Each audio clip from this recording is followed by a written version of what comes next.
Keller Williams at the Grimaldo Group. I'm here with my friend Renee. Good morning, Renee. Morning. And Renee is a friend of mine. She was my banker many years ago, and she left the bank. And now with direct deposit, I don't even, or the scan things with the phones, I don't even have Oh to go to yeah, the bank. nobody even has to go in anymore. Yeah. So, anyways, I wanted to invite her over because she started a new venture in the investment world, which I'm a big fan of. Most people don't think about the future, so I'm going to let her introduce herself and just tell us a little bit about her. Well, good morning, everyone. Morning, afternoon now, but my name is Renee Millick. So now, I'm an advisor with New York Life, which is just a wonderful company, best rated, and along the way. But I'm really here to do what Juan does along the way, help people and kind of think for their future because nobody has the time.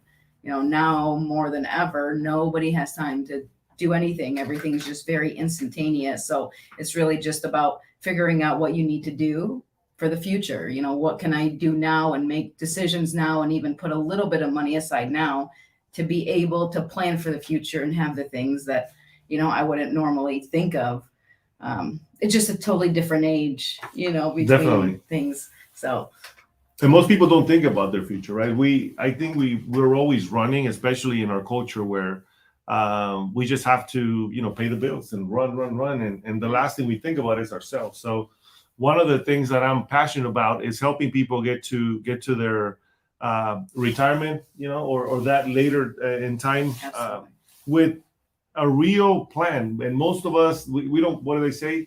We don't plan to fail. We fail to plan, correct? absolutely. So It's actually what I use a lot of when I talk to people. It's like nobody thinks about it. You all get together with friends and family and you talk about the day and what's going on in your life and the happenings, but you don't think about, hey, if I pass, what happens? Even preparing people for that time that, do you have beneficiaries on your accounts? Are you prepared? It's more like estate planning altogether. And people think, oh, I don't have money, but you don't have to have money. You know what I mean? Like you help people that can even just put away 10, 20 bucks a month to people that can put away, $20,000 a month. It doesn't matter. It's just a matter of starting and having a plan. Exactly, and I think that's huge. Like I said, especially we have, and I mentioned this before in our show that most people don't think about when they're retiring, what's going to happen, right? Like, how are you going to retire? And if let's say you pass, and what's going to happen to your home?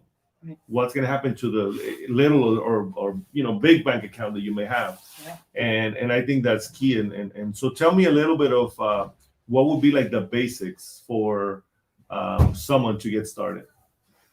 It's really a matter of what you need. I help with such a wide range of things now that I go from long-term care, life insurance to investment to estate planning. So it's really about the customer. I don't like to say I do this and I do this. It's a matter of kind of talking to you and seeing, hey, where are you in life? Like, what do you need now? Because over the years, all that stuff changes. What you need now is not what you need in 10, 15 years. Priorities change, kids change. A lot of things changed a long time. So it's a matter of having the conversation, and what's important to you is not important to the next person. So a lot of times, we're looking at, for my younger clients, it's really about protecting their families and making sure if something happens to them, their kids, their house, all that doesn't go away and it's taken care of and it's protected. And honestly, a lot of my retirees, they all worry about medical costs, long-term care, and outliving the funds that they have. And it's just a matter of, identifying the problem and then solving it.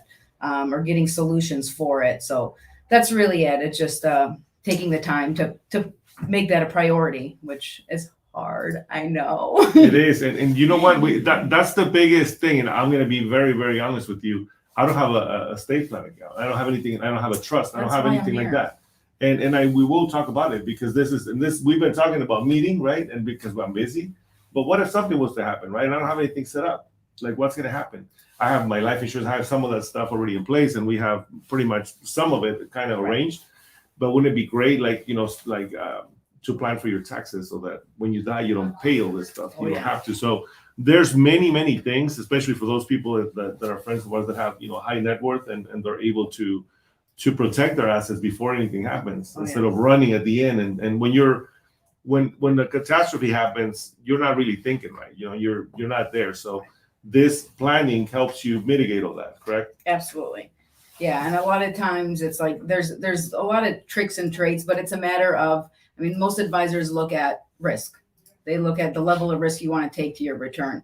But a lot of it is also looking at pre-tax and post-tax investments. I mean, which ones are going to get hit and which ones aren't, and how can we put more in whichever bucket's going to benefit you more, which is a lot of times that, tax-free or tax-deferred side as much as possible. But there's so many little tricks. I mean, people that make too much that can't contribute to a Roth account. There's a couple of places that we can put money aside to where they're saving for their retirement and getting benefits. But it's not like the old days where there was just one package, one thing to put somebody in. It's a matter of, there's products and now you can add things, replace things, timeline them. I mean, it's really cool. It really is. It's just a matter of taking the time to talk to somebody. And I think that's huge, especially, and I'm going to ask you a question going back to this, but having passion for what you do, I can see it and I can hear it. Yeah, I'm a dork. Right? So I'm the same way, like with real estate, I'm a geek. I love real estate and I can tell you numbers about everything, right? Even though I'm not great with numbers and graphs, real estate, I know my stuff. Yeah. It seems like you do the same. So why did you get into this?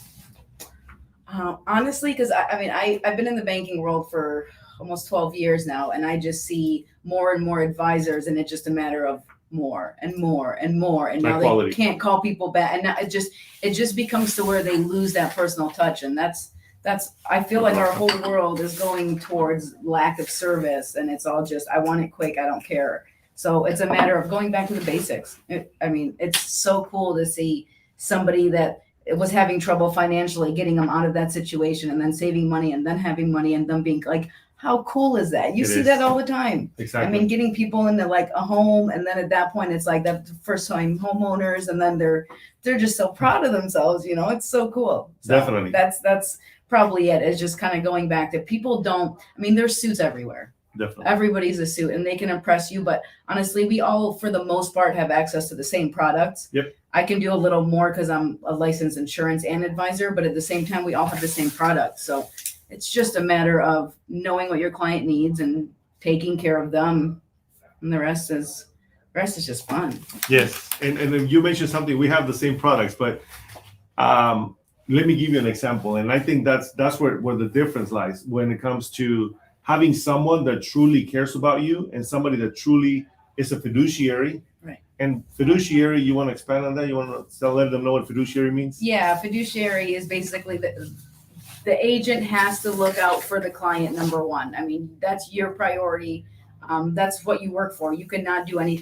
We have testing we need to go through. Everything has to go through suitability. So it's your best interest at heart at all times. That's really how I see it. Yep. And in that regard, there's many realtors, right? There's 80,000 agents, actually 90,000 agents in Arizona. That's a lot, right? The thing is, are they fiduciary? And that's our job. We have to be fiduciary, right? We have to look for the client's best interest before we take our best interest in mind. And what that means is when we sell a home, we don't just go, hey, okay, you want to sell your house? Let's just make that commission. Let's sell it. Why are you selling? What is your purpose, right? What's the reason?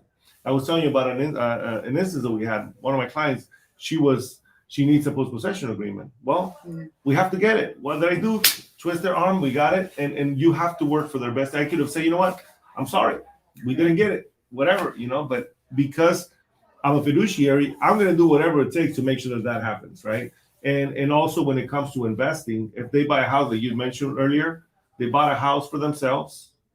Now we're teaching them how to invest so they can grow their wealth. That's right. And not just be in a home where they can, live happily ever after, but also how can that home help them grow and increase their investment and their net worth. Right. And that's exactly the nice part is there's so much diversity with investments. It's not just stocks, bonds, life insurance, looking at homes and as well. That's all for the most part passive income. Definitely. You take care of it and it's an asset that's only appreciating for the most part. In today's market and in the future. And it's just, again, finding out what you want to do, what you want that money to do for you. And a lot of times, having a diverse portfolio is nice. And then when you go into retirement, that house is paying for itself. And not only that, but you don't have a mortgage on it anymore. So that just income for you. So at that point, it just supplements your Social Security, whatever pensions, if you still have one at this point. Right. Yeah, retirement accounts. But again, it's just kind of feeding yourself for the future.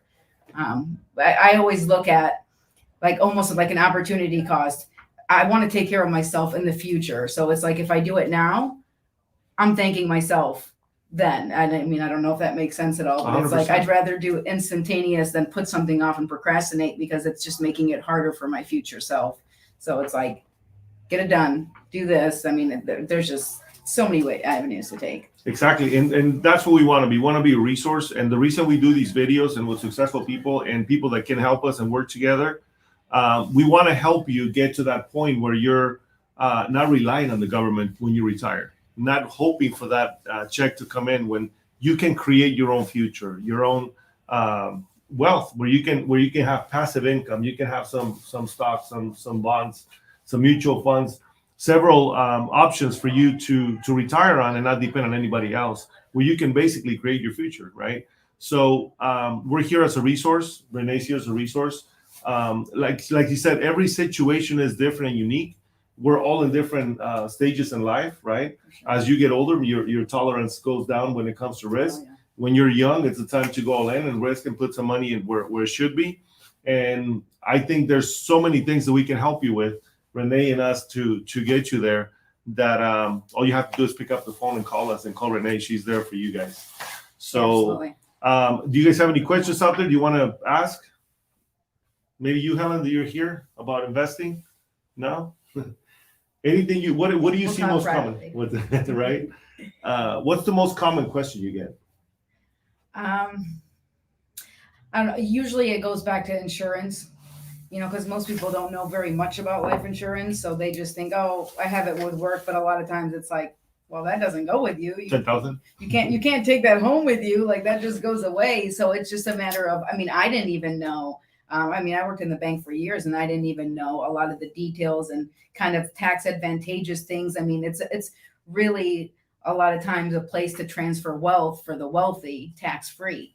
And it's almost like we see it as a little, place to protect ourselves, but the wealthy see it as a transfer of wealth to their legacy and building it. So I get more about that than anything. And that's something that I added recently to my expertise. So it's been really, really fun for me. I love knowledge is power. So the more I can help people learn, it is really powerful. It's great. Yeah. So, and what better way than to protect your assets, down the road? Especially, I know a lot of people, maybe some are young and you're starting, but you'll get to that point where you're going to have enough assets that you're going to say, okay, how do I protect them for my family, right? So that how can I transfer this wealth to my family without any taxes or right, as little as possible. And there's always loopholes. There's little tricks and traits behind the way. It's important to have a good financial team. Granted, some are younger and you don't care about a team, because I sure as heck didn't, let me tell you. But the older you get, then it's like, okay, I want a good accountant to be able to help me make sure I'm taking advantage here. I want a good advisor to make sure I'm taking advantage of making money. And they all work together. And the best part is if something ever happens to you where you pass, or really you can't take care of yourself or whatever the case, then those people are resources for your family. At that point, they would go to your accountant or advisor, and your advisor would say, hey, or their accounts are here, or this is what they wanted to do. And it's just everybody's working together to make it easier. And that's ultimately what you want to do, is have your money work for you, be comfortable, and make it easier for the next generation, your kids, your family, whoever you want to leave money to. Yep. There's the movie, The Schindler's List. I don't know if you've seen that movie. Yeah. Where he mentions that you have to have a good account, a great accountant, a great doctor, a great attorney, and a great financial advisor. So it's important, guys, that you guys look into this, because eventually you'll have wealth that you want to take care of. And even here's a question: how can you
Ooh, it was muted. Can you guys hear us? No. Now you can? Huh. No. Can you hear me? Oh, Okay. Oh, sorry, guys. I guess we were muted for a little bit. I don't know how that happened. But anyways, we were talking about putting a little bit of money. putting a little bit of money. So Ceci asked a question about how can you start investing with little money, right? Or no money. Yeah. You can't do it with no money. You have to use a little bit of money, right? Do a little And bit you of were money, saying- but and then again, $10 a month. It doesn't matter how much, as long as you do it, get in the good habit. And then it's always, if I get a raise or if I get money coming in or a bonus, you can play with some of it, but at the same time, throw more money in that savings account. Keep throwing it in there. At that point, your savings is not going to make you much money, but at the same time, you're able to move that money into an investment account and then let your money make you money. And over time, that compounds. You're not paying anything on it, and it's working for you versus against you, really. Yep, it's you can start with very little. I'm gonna share something that I did about 5 years ago. I got an Acorns account. You know what that is? So it's basically, and they should be paying me for this, but anyways, it's an app where it rounds up your change. And I started with just my change, and then I added $100 a month, and then I follow the market. I used to work in a bank. I worked for Chase. I used to talk to Renee about it all the time. And it was what got me into here. But anyways, I started following the market in 2005. So I've been seeing how it goes and how things work. So when it drops, I throw more money in there. That's right. And that's what most exactly. So most people take their money out when the market drops. I do the opposite, which is what you're supposed to be doing. You put money in. Anyways, I started with $10. Then I added $100 a month. And right now I have north of $20,000 in there, Nice. which is just a little, it was just a little account, and the profit on it, it's like $5,000. I love it. Right. So it was started just with change, and it's just, it was so insignificant. Right. But now the compound effect, it was the eighth wonder. Who said that? You remember, Albert Einstein. The compound, the compound interest is the best. It's the eighth wonder of the world, Yeah. said Albert Einstein, because it compounds. It doesn't grow. There's the rule of 72, Mm-hmm. which means that every 72 years, if you put money in a savings account, that's how long it's going to take for it to duplicate or to double. But if you use the compound effect, it's exponential, right? It grows like to the third power, to the fifth power, to the 10th power. I'm getting a little too technical here. I know, I like this. So your money grows a lot faster, and it's exponential, right? Oh yeah, it's nice. Compounding interest is the way to go. That's how, in the reverse effect, really, your mortgage, you literally pay like 3 or 4 times as much for your mortgage than it's really worth. But at the same time, And the banks love you. It's working in their favor. They're compounding interest in their favor. So, look at it like that on the earning side. But there's just so many things out there. So. But just think about this, and this is something that I've been talking to my clients, and we have several appointments for the next year about investing in real estate, right? Mm-hmm. Because I started investing in real estate about 3 years ago. Even though I've been in real estate for 14 years, someone slapped me in the face and asked me, "Why are you freaking investing? Like, you talk about this all the time. Why don't you do it?" And it's so powerful because I started investing on my first rental. I was cash flowing like $200, and they're like, "You're buying all this headache for $200?" Well, that headache that I bought actually 3.5 years ago for $130,000 is worth about $350,000, and it's paying not only $200 now, but it's paying me $800 extra a month. One of the rentals that we own, and we own several now, but it's the compound effect, Mm-hmm. right? I bought it for that, and I was only making $200, but now my tenant is paying my mortgage every single month, so I owe less, and then the equity goes up. Yep. So it just keeps growing, and then the taxes and the insurance that the tenant pays for, I get to deduct it. That's right. So I'm not an accountant, not giving you advice or anything like this, but it's just how it works. And most people don't think about it. Right. They want money and they want to get rich quick now. This isn't the case, right? Right. And a lot of times that's exactly it. You got to put a little bit aside to make it work for you. And I love it. The rentals are great. I'm so glad you got into that more, especially being in the industry. You own a rental, right? Yep. And I've been trying to get her to own more, but I know. she's being stubborn. Anyways, but that's it, guys. There's so much that we can talk about, especially in that regard. And I think we should do a follow-up and maybe just focus on one, let's say mutual funds or life insurance, if you're passionate about that, and just kind of share what the different options are, and then just open it up for people to set up appointments, and we can meet with them and kind of diversify their portfolios and doing maybe life insurance and also, start investing in real estate. I love it. Whatever you guys want to do, shoot us text or comments, and we want to hear from you. What do you guys want to see more of? Exactly. We want to know what you guys want to hear, not what we want to. I mean, I can tell you a lot of things. But. Right. We love what we do, and we love talking about it. And at the end of the day, it's what you guys want to hear, right? Leave us your questions, comments. Let us know what you want to hear about, and we'll bring you that content. This space is for you guys to learn more about everything and anything that we can grow with. And I open it up for that reason. My goal here is not for us to get what we want, is for you guys to have a space where you can get the information you need and you want, so that we can provide it to you. He's so good. No, she is good. He's so good. Awesome, guys. Well, thank you so much for tuning in, Renee. Thank you so much for coming. My pleasure. Thank you for having me. We'll see you guys. See ya.